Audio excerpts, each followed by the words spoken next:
Hey everyone, welcome back to Healthy Me. This will be my second video. In this episode, I'm going to give you some tips on how to get rid of the onion smell, what not to do to make it smell even worse, and the progress so far. So hit that like and subscribe button. We'll be right back.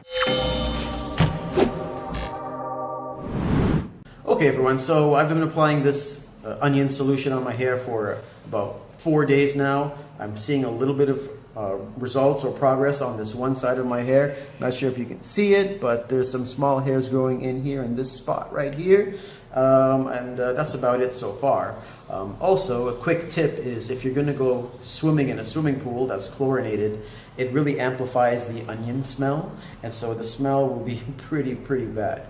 One way to make that smell less disgusting is to add some peppermint oil into the mixture. And so what I've done is I added a little bit of peppermint oil into the solution, and it doesn't smell that bad anymore. So there you go, guys. Until next time, stay healthy, grow your hair back, and keep watching my videos.